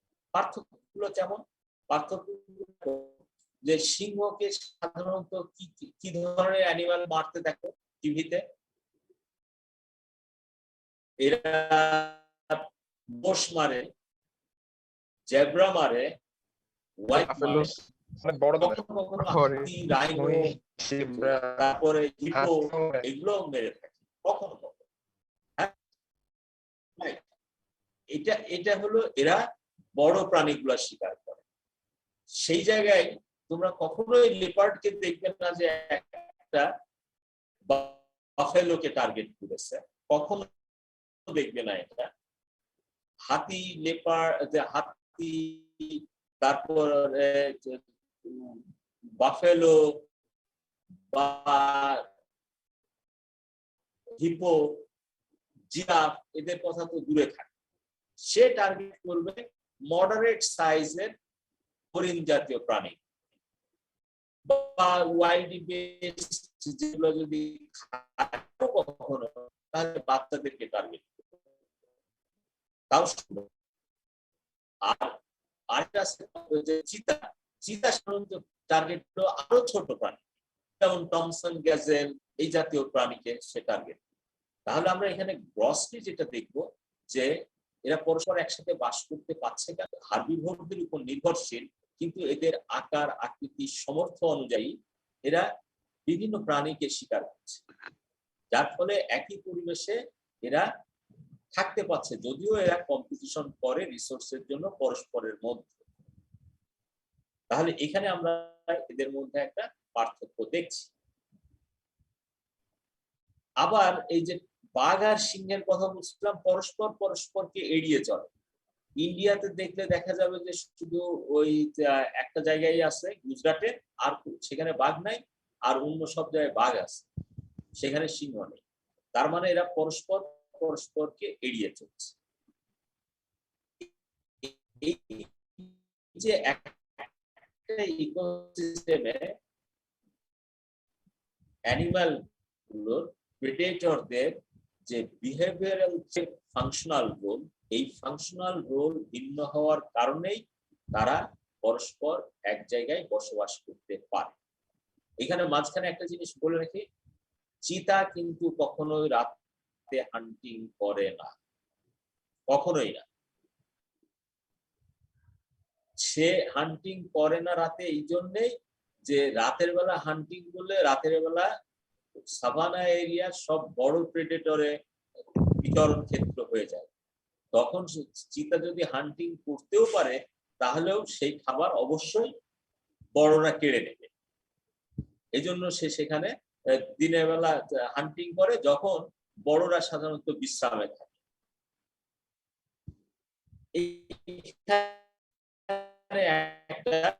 আমরা দেখছি যে টাইমের একটা সেগ্রিগেশন আছে, যার ফলে সে কম্পিটিশন অ্যাভয়েড করছে। তো এইভাবে আমরা বিভিন্নভাবে দেখবো যে ইকোসিস্টেমের মধ্যে একটা প্রাণী বা উদ্ভিদ একটা নির্দিষ্ট রোল প্লে করে, এবং এই রোলটা অন্যদের চাইতে আলাদা হয়। যেহেতু অন্যদের সাথে চাইতে আলাদা হয়, সেজন্যই এরা একসাথে বসবাস করতে পারে। একইভাবে আরো এক্সাম্পল আছে। একটা এক্সাম্পল হলো যে আমাদের এই যে ক্যাম্পাসের মধ্যে বট গাছ আছে না কয়েকটা, এই বট গাছে বটের ফল কারা কারা খায়, এটা যদি কোনো এক সময় তোমরা খেয়াল করো, তাহলেই দেখতে পাবা যে এখানে তারা কিভাবে কোএক্সিস্ট করছে। পার্টিকুলারলি কম্পিটিশনের সময় দেখা যায় যে কোনো পাখি তারা কেবলমাত্র উপরে এক্সপোজড ফলগুলো খেয়ে থাকে, আবার কেউ কেউ ক্যানোপির নিচে ছায়াতে বসে ফলগুলো খায়। যেমন আজ পর্যন্ত আমি কোকিলকে দেখিনি যে একটা গাছের ক্রাউনের বাইরে বসে সে ফল খাচ্ছে নিজেকে এক্সপোজ করে, আমি আজ পর্যন্ত দেখিনি। কিন্তু কোকিলকে আমাদের 2 নম্বর বিল্ডিং এর সামনে বট গাছে দেখেছি পাতার ভিতরে বসে ফল খেতে। তার মানে সে ফল খায়, কিন্তু সে বাইরের ফলগুলো সে খাচ্ছে। পক্ষান্তরে অন্য কিছু পাখি আছে, যেমন আমাদের এখানে হাড়ি চাচাকে দেখেছি, তারপরে কয়েক ধরনের বারবেট আছে যাদের দেখেছি, তারা আবার বাইরের অংশের ফলগুলো খাচ্ছে। তাহলে দেখা যাচ্ছে একই অংশে কেউ বাইরের অংশের ফল খাচ্ছে, কেউ ভেতরের অংশের ফল খাচ্ছে, যার ফলে একই গাছের ফল খেলেও তারা পরস্পরের থেকে কম্পিটিশন এড়িয়ে চলছে। এই যে একটা ইকোসিস্টেমের মধ্যে বিভিন্ন স্পিসিসে বিভিন্ন রোল প্লে করছে, এটাকে বলা হয় ইকোলজিক্যাল নিচ। এবং আমরা দেখবো যে উদ্ভিদ এবং প্রাণীর বিভিন্ন প্রজাতির মধ্যে এই ইকোলজি, পার্টিকুলারলি যেসব প্লান্টস এবং অ্যানিমালস পরস্পরের সাথে কম্পিট করে, তাদের এই ইকোলজিক্যাল নিচের পার্থক্যের কারণেই সহ অবস্থান সম্ভব হয়। এই ইকোলজিক্যাল নিচকে আমরা যা যা বললাম তা দেখা যাবে যে এদের 3 ভাগে ভাগ করা যায়। একটা হলো ফাংশনাল নিচ, আরেকটা হ্যাবিটেট নিচ, আরেকটা হলো জিওগ্রাফিক নিচ। জিওগ্রাফিক নিচের মধ্যে আবার 2 ভাগ আছে, ফান্ডামেন্টাল নিচ আর রিয়েলাইজড নিচ। তোমাদের সুন্দরবনে কি আমি নিয়ে গেছিলাম? না স্যার, যাইনি আমরা। না স্যার, আপনার নিয়ে যাওয়ার কথা ছিল, কিন্তু তখন স্যার ক্যাম্পাস বন্ধ হয়ে গেছিল। আচ্ছা, ঠিক আছে। আমরা সুন্দরবনে এর আরেকটা স্পষ্ট এক্সাম্পল দেখতে পাবো। সুন্দরবনে হার্বিভোরদের মধ্যে ইম্পর্টেন্ট হার্বিভোরের নাম বলো দেখি।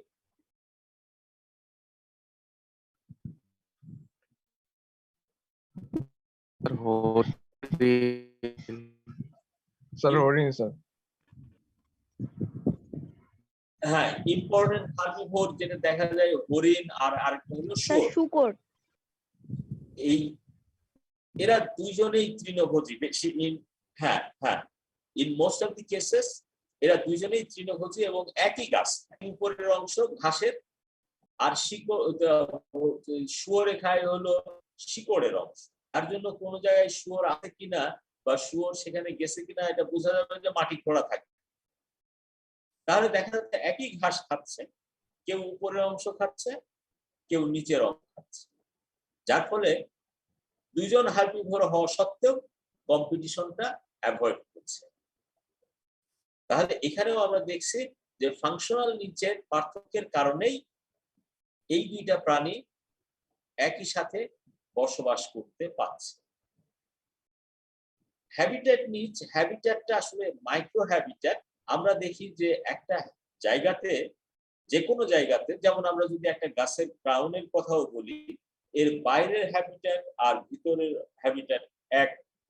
কিছুক্ষণ আগে যখন আমরা বলছিলাম যে কেউ বাইরে থেকে খাচ্ছে, কেউ ভিতর থেকে খাচ্ছে, কেউ বাইরে বাস করে, কেউ ভিতরে বাস করে, এইভাবে তারা সহ অবস্থান করতে পারে। এটা হলো তাদের হ্যাবিট্যাট নিচের পার্থক্য। আর জিওগ্রাফিক্যাল নিচ, এইটা হলো সিংহ আর বাঘের যে উদাহরণ, সেখানে দেখা যাচ্ছে যে দুইজন দুই এলাকাতে বাস করে, সেটা প্রথমত। আর তারপরে এদেরকে যদি একই ধরনের পরিবেশেও রাখা হয়, দেখা যায় যে টোটাল পরিবেশটা যদিও তার জন্য সুটেবল, কিন্তু পরস্পর পরস্পর আলাদা হয়ে দুই প্রান্তে বসবাস করে। তার মানে হলো টোটাল যে জায়গাটা সুটেবল, সেই টোটাল জায়গাটা ব্যবহার না করে একটা কোনায় নিজেদেরকে রেস্ট্রিক্ট করে। এইটা হলো যে টোটাল সুটেবল জায়গাটা হলো ওই প্রাণীর জন্য ফান্ডামেন্টাল নিডস। আর সে যে জায়গাটুকু আসলে দখল করে থেকে যে জায়গাটুকু ব্যবহার করে, সেটা তার রিয়েলাইজড নিডস। জিনিসগুলো ক্লিয়ার হয়েছে? স্যার ফাংশনাল নিডসটা শুনতে পারিনি স্যার। ফাংশনাল নিডসটা হলো যে এই প্রত্যেকটা জীবেরই ফাংশন কি বলো? প্রত্যেকটা জীবেরই প্রথম ফাংশনটা হলো খাওয়া, 1 নম্বর ফাংশন এটা। এবং এই খাদ্য গ্রহণের ক্ষেত্রে আমরা দেখি যে একই রিসোর্স ইউজ করছে এইরকম প্রাণীরা, এমনকি উদ্ভিদ, যদিও সেই এক্সাম্পল গুলো দেখা যায় না বলে বলছি না, প্রাণীরা একই রিসোর্স ইউজ করছে, কিন্তু আমরা দেখব যে সেই রিসোর্সের ভিন্ন ভিন্ন অংশ ইউটিলাইজ করছে। যেমন আমরা এক্সাম্পল দিচ্ছিলাম যে একই বট গাছের ফল ভিতরেও হয় বাইরেও হয়, কেউ ভিতরের ফলগুলো খাচ্ছে, কেউ বাইরের ফলগুলো খাচ্ছে। আবার শুয়োর আর হরিণের উদাহরণ যখন দিলাম, তখন কেউ অ্যাবাভ গ্রাউন্ড পার্ট খাচ্ছে, কেউ বিলো গ্রাউন্ড পার্ট খাচ্ছে। তার ফলে আমরা দেখছি এদের ফাংশনের পার্থক্য আছে, এবং এই ফাংশনের পার্থক্যের কারণেই এরা একসাথে থাকতে পারছে। বুঝতে পেরেছ? হ্যাঁ স্যার। আচ্ছা, পর্যন্ত কারো কোনো প্রশ্ন আছে কিনা? আমরা এই চ্যাপ্টারটা ভেরি কুইকলি শেষ করতে যাচ্ছি।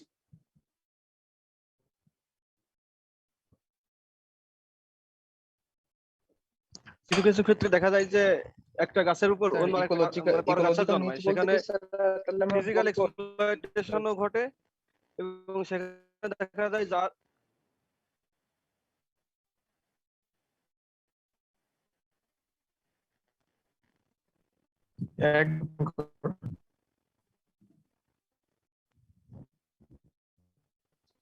ওই জিনিসটা আমরা পাচ্ছি না, সরি।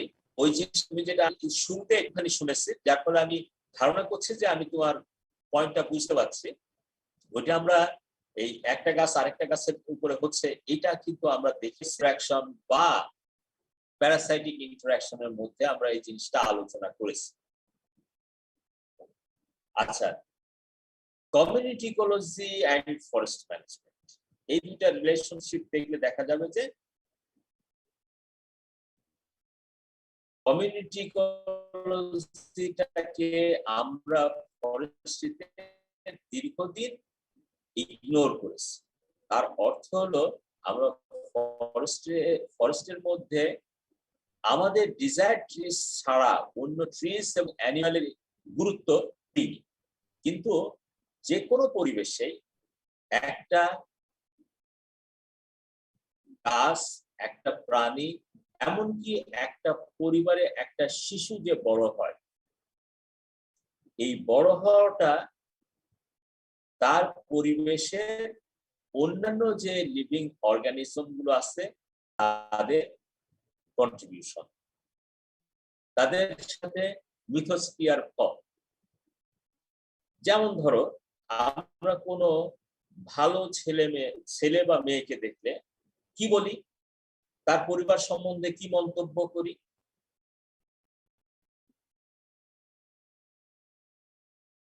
কি মন্তব্য করি? পজিটিভ কিছু বলি। হ্যাঁ, আমরা পজিটিভ বলি। আমরা বলি যে দেখেই বোঝা যায় বা কথা বললেই বোঝা যায় যে ভালো পরিবারের ছেলে বা, তাই না? আমরা এই কথাটা বলি তো। জি স্যার। তার মানে হলো এই যে পরিবারের ইন্টারঅ্যাকশন তাকে ভালো করে তুলেছে।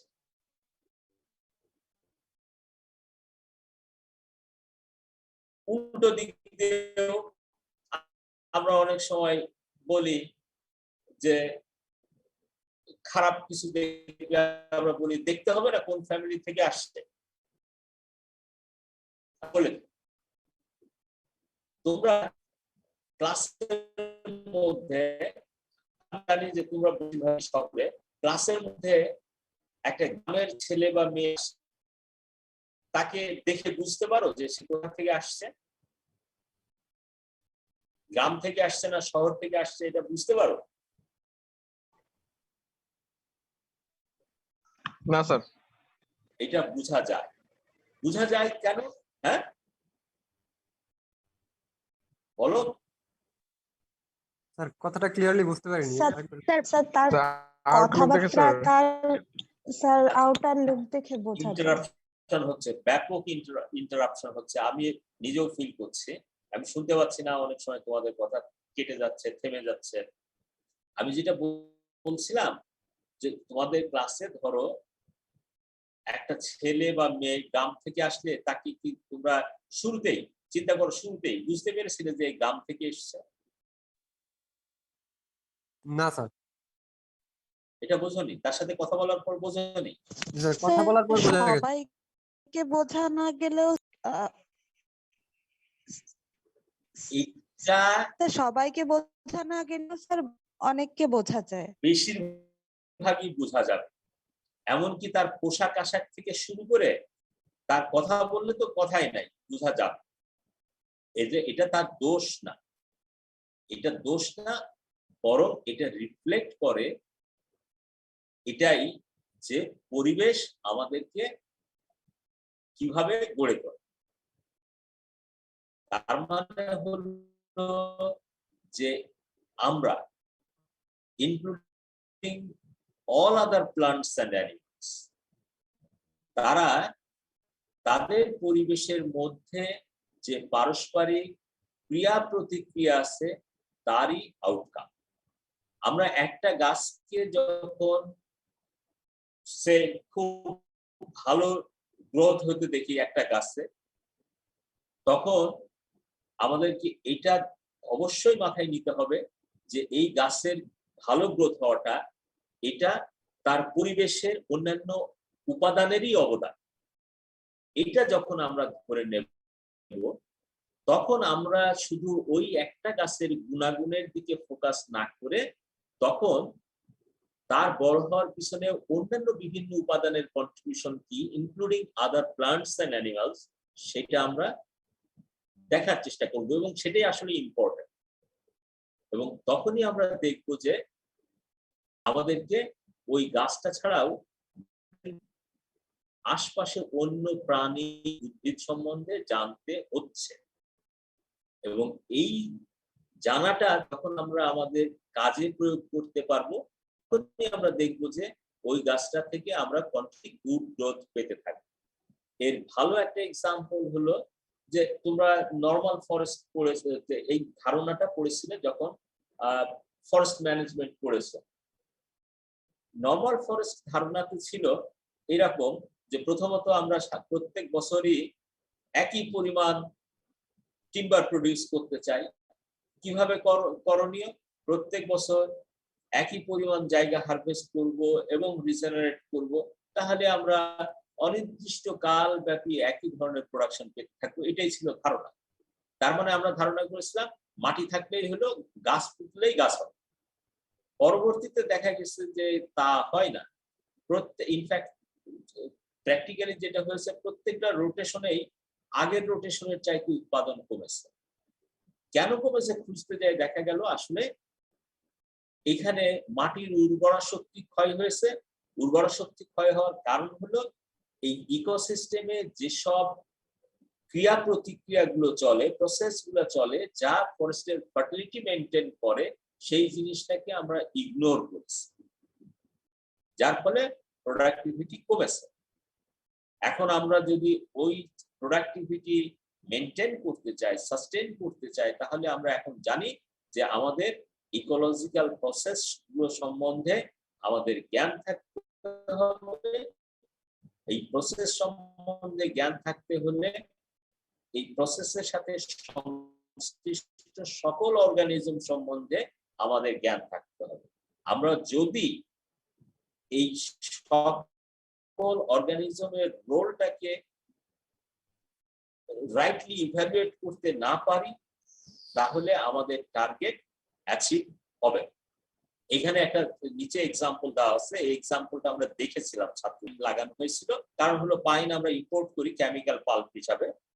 তা আমরা একসময় ভাবা হয়েছিল, পৃথিবীর অনেক দেশে ভাবা হয়েছিল যে ইম্পোর্ট করব কেন, এটা নিজেরাই তৈরি করি, পাইন গাছ লাগাই। আমাদের বাংলাদেশে যেটা হয়েছিল, পাইন গাছ লাগানোর পরে দেখা গেল যে গাছ বড় হয়েছে ঠিক, কিন্তু ওর কোনো সিড হয় না।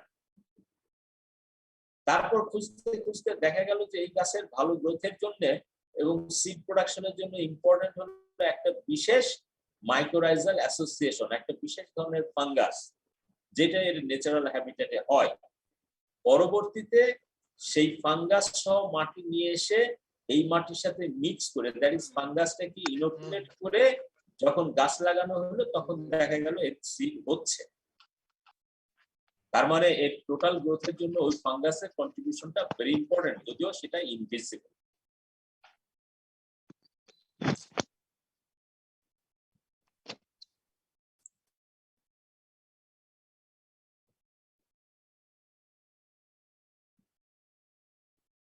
আমরা যখন স্পিসিসদের মধ্যে ইন্টারঅ্যাকশন সম্বন্ধে জানি, তখন আমরা সেটাকে আমাদের বেনিফিট। হ্যাঁ স্যার, আপনি আগের বার পড়ানোর সময় ডুরিয়ান প্রোডাকশনের একটা এক্সাম্পল দিছিলেন স্যার, মালয়েশিয়াতে। স্যার ওইটা যদি একটু বলতেন স্যার। ডুরিয়ান প্রোডাকশনে ডুরিয়ান হলো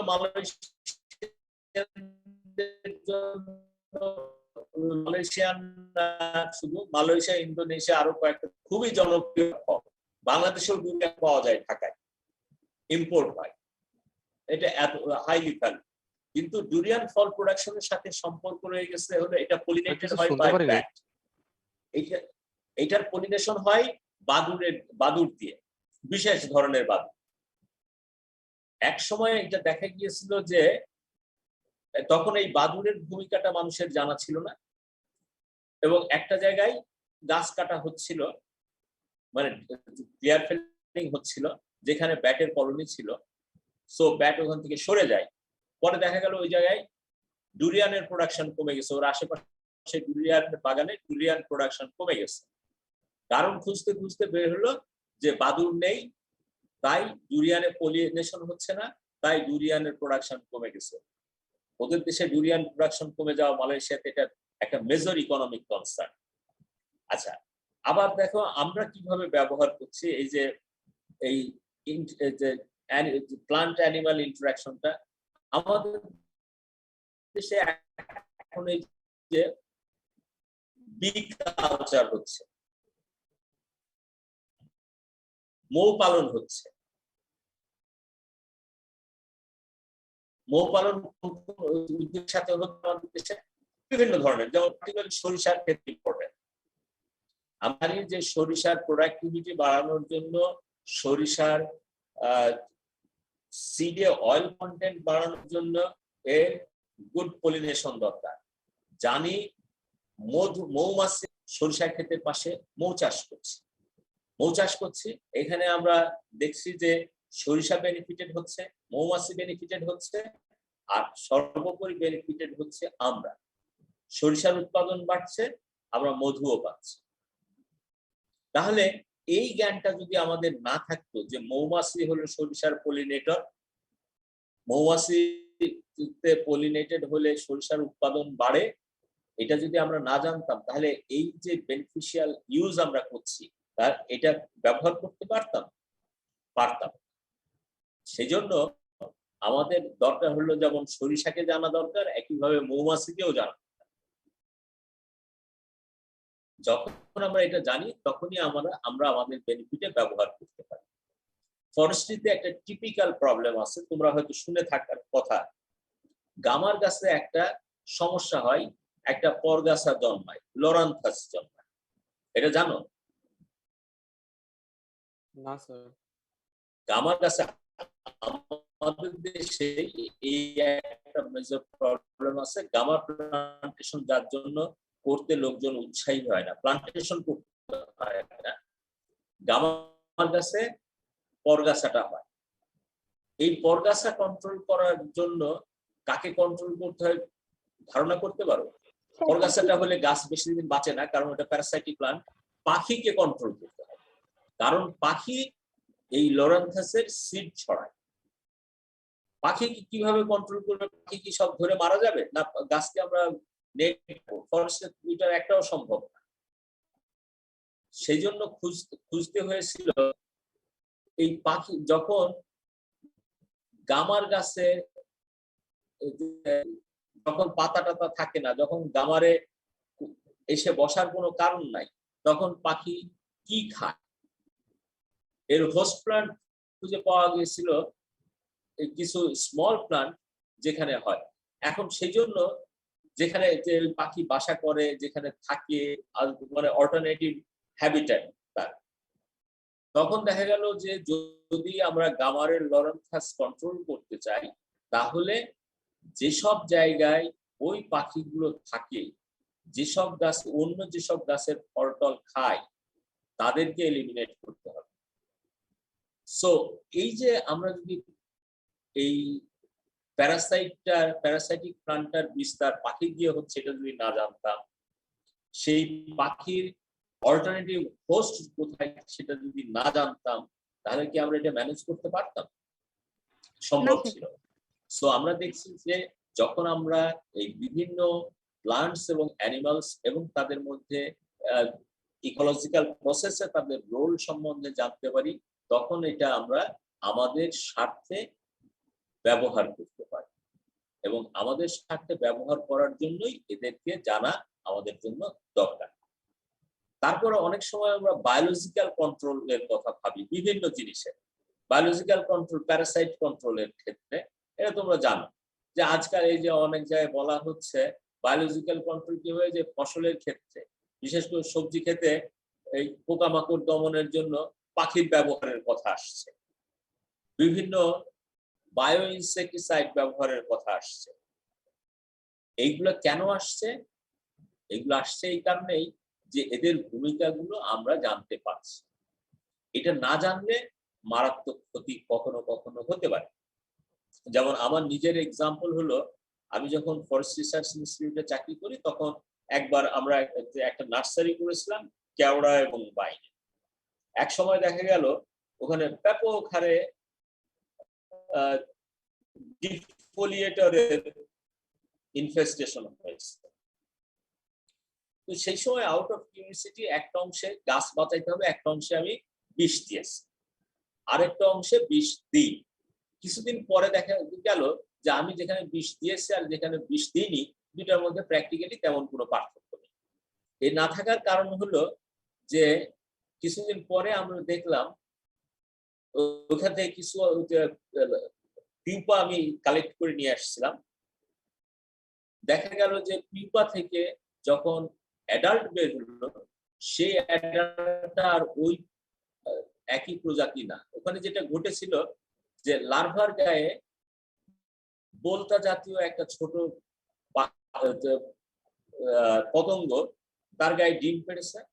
ওই ডিম দ্রুত পেটের মধ্যে ফুলেছে লার্ভার পেটের মধ্যে, এবং লার্ভাকে মেরে ফেলেছে, মেরে ফেলে অ্যাডাল্ট বের হয়ে আসছে। সো দেখা গেল আমি বিষ দেওয়াটা একেবারে অনর্থক হয়েছে, বরং ক্ষতিকর হয়েছে যে ওখানে জোয়ার ভাটা হয়, ওই বিষ পানিতে মেশার কথা। আমি যদি বিষ নাও দিতাম তাহলেও একই রেজাল্ট হতো। তাহলে এটা এই যে বায়োলজিক্যাল কন্ট্রোল, এটা আমরা কেন জানছি? বায়োলজিক্যাল কন্ট্রোলের সিদ্ধান্ত তো কেন নিতে পারলাম? যেহেতু আমি এখন শিখেছি যে এই পোকা আমি দমন করলেও কেমিক্যালি জ্বালা হবে, না করলেও তাই হবে, কারণ হলো অন্য আরেকটা পোকা এর পপুলেশনটাকে দমন করে দেবে। সুতরাং আমি খামাখা পয়সা খরচ করব না এবং এনভায়রনমেন্টাল রিস্ক বাড়াবো।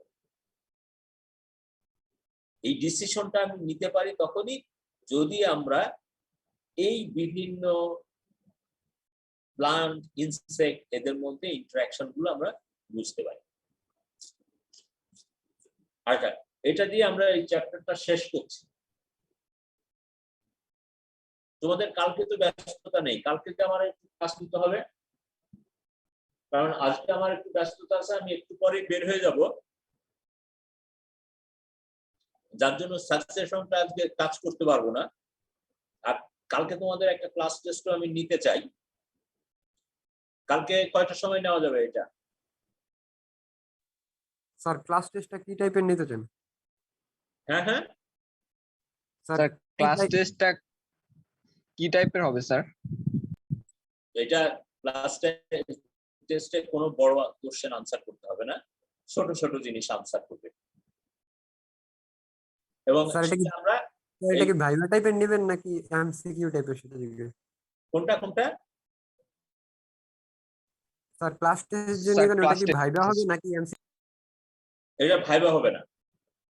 ক্লাস টেস্টটাতে খুব শর্ট কোশ্চেন থাকবে, যেটা তোমরা লিখে অল্প সময়ের মধ্যে মেবি ওভার 15 to 20 মিনিটস তোমরা লিখে সাথে সাথে এটা মোবাইলে ছবি তুলে আমার ইমেল অ্যাড্রেসে পাঠিয়ে দেবে, রোল নাম্বার লিখে।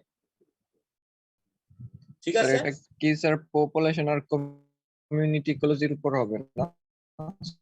এটা এটা মূলত পপুলেশন আর কমিউনিটি ইকোলজি নিয়ে। স্যার কিছু শুনতে পাচ্ছি না তো। এই যে পপুলেশন ইকোলজি এবং কমিউনিটি ইকোলজি নিয়ে। স্যার মেইলের সাবজেক্টে কি আইডি লিখবো? তোমার সাবজেক্টে তোমার যদি আইডি না লেখো তাহলে আমি বুঝবো কি করে কোনটা কার? আইডি লিখবে, রোল নাম্বার লিখবে, দুটাই লিখবে। জি স্যার। ঠিক আছে? আর তোমার স্ক্রিপ্টের উপরেও এটা লিখবে। তাহলে কালকে আমরা একটা ক্লাস টেস্ট নেব, সাথে সাকসেশনটা ডিসকাস করব। কয়টার সময় শুরু করতে পারবো সেটা বলো, টাইমটা বলো। স্যার তাহলে সাকসেশনটা কি এক্সামে থাকবে নাকি বাদ থাকবে? সাকসেশন বাদ থাকবে। ঠিক আছে স্যার। কালকে তো আমাদের স্যার ক্লাস আছে স্যার। এই গত সপ্তাহেও আমি এই সোমবারে ক্লাস নিয়েছি, তার আগেও নিয়েছি। স্যার ক্লাস আছে বলতে স্যার এক্সট্রা ক্লাস নিয়েছি স্যার। তোমাদের ফ্রি টাইম কখন আছে সেটা বলো।